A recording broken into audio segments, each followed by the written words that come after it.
Hi, welcome to another Guns Contractors video. Quick one this week. I thought I'd just run through some of the improvements I've made to Millie, my millionth backhoe. And this is some stuff that I've been meaning to do for a while. Some stuff relates back to my old machine that never quite got done.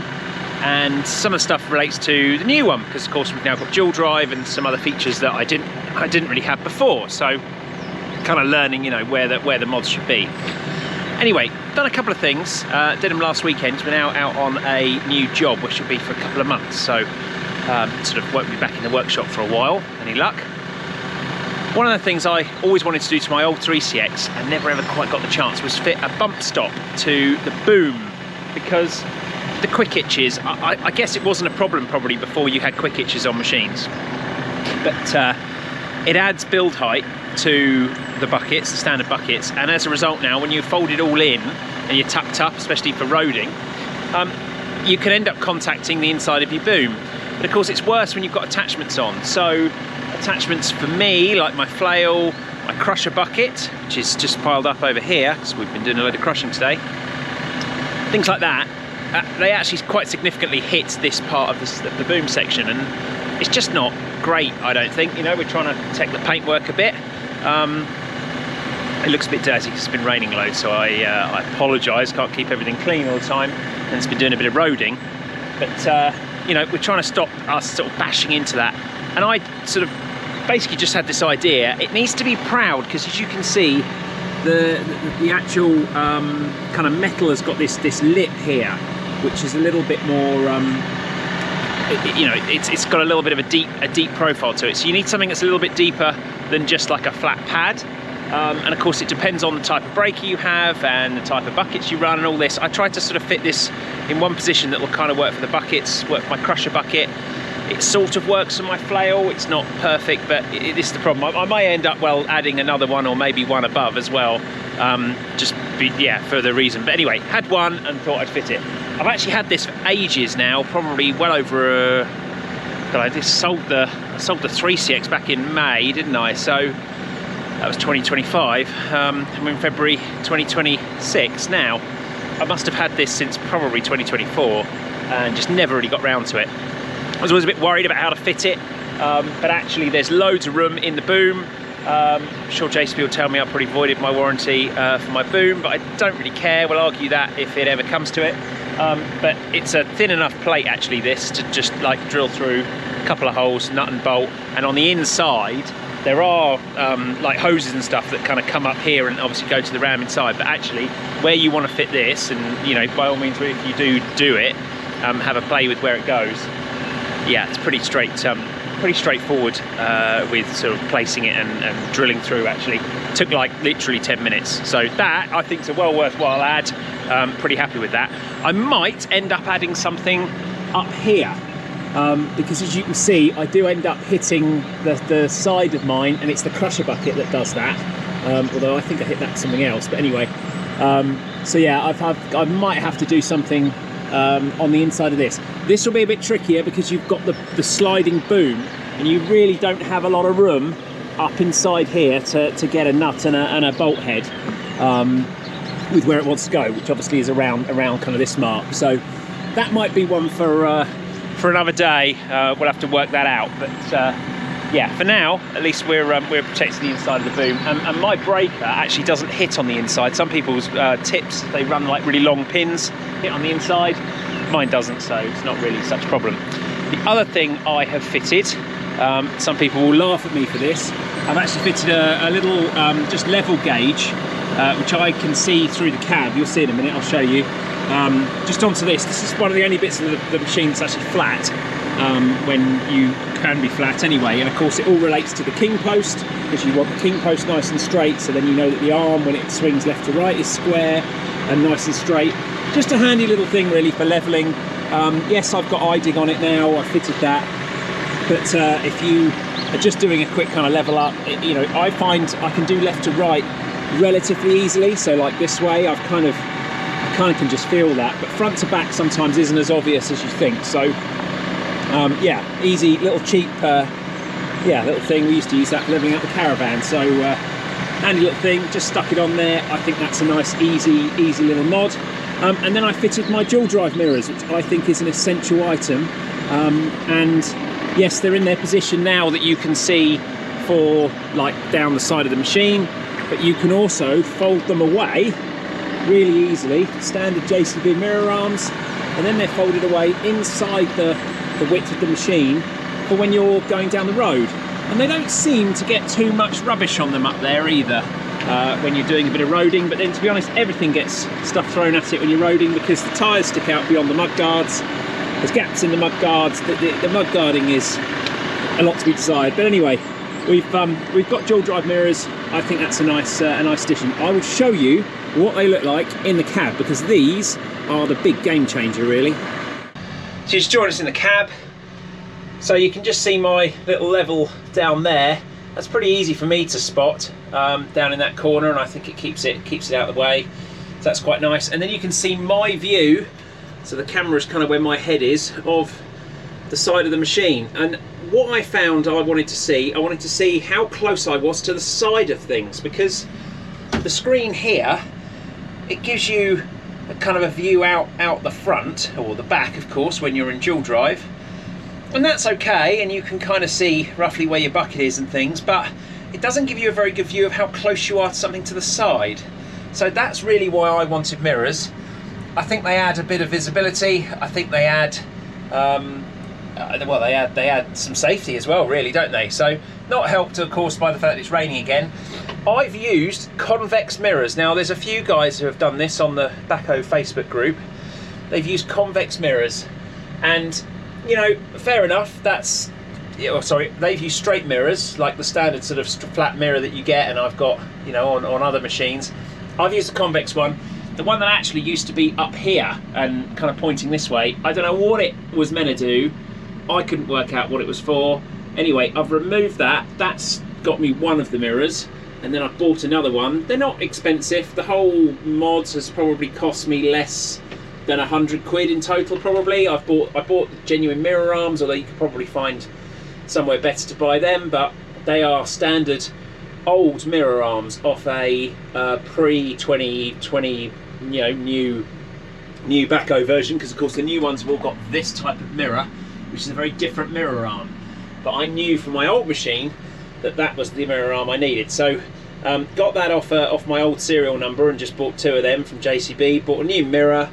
I think that got me about 70 quid.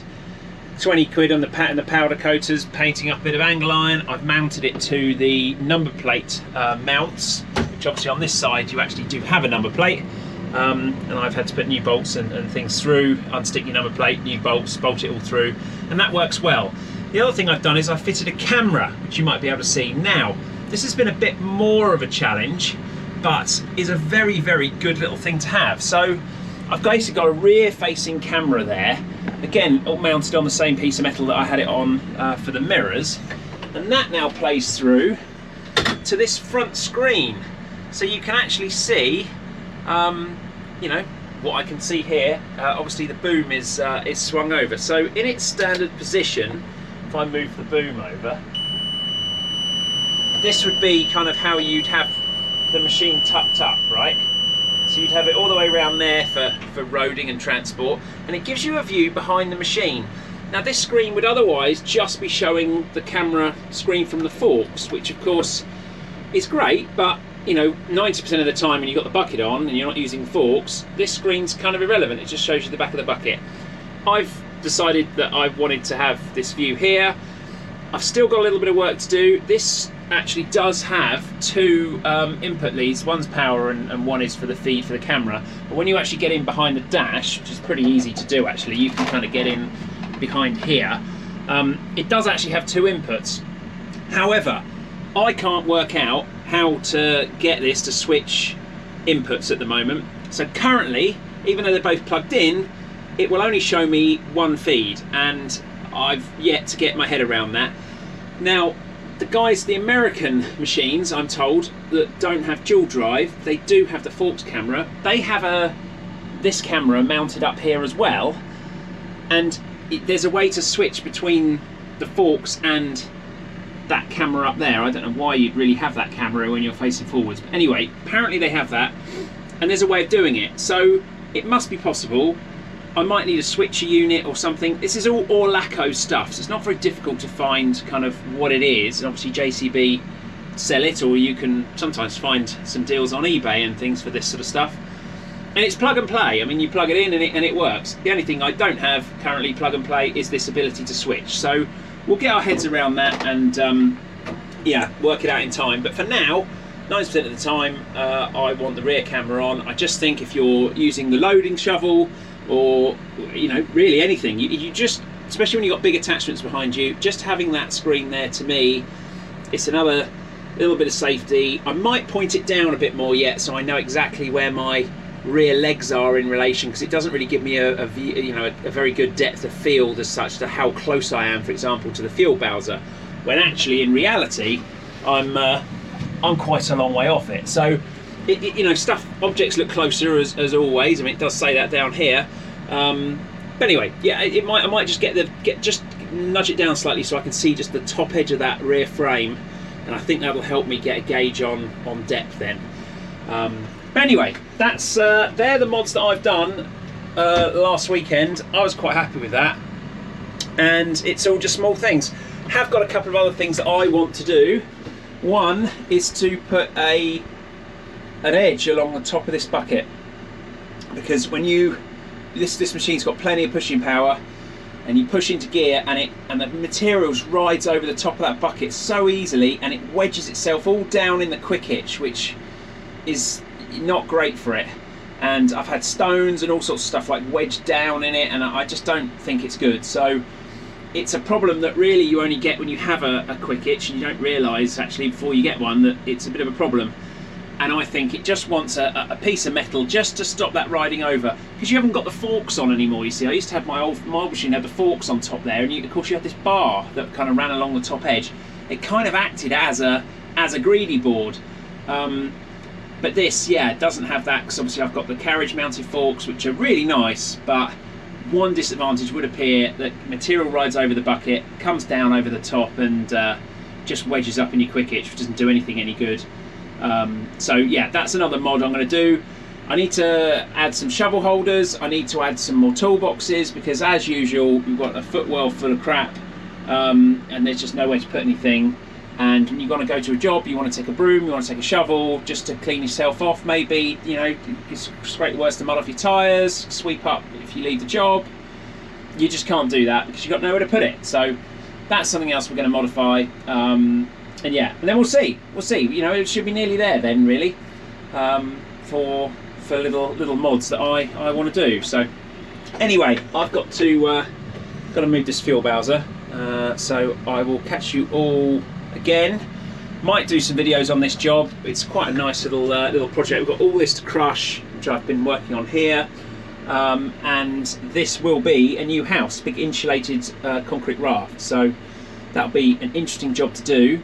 Could really do with it stopping raining, because I had kind of thought it might have slowed down a little bit by now, but it just hasn't. It's fighting us all the way, isn't it?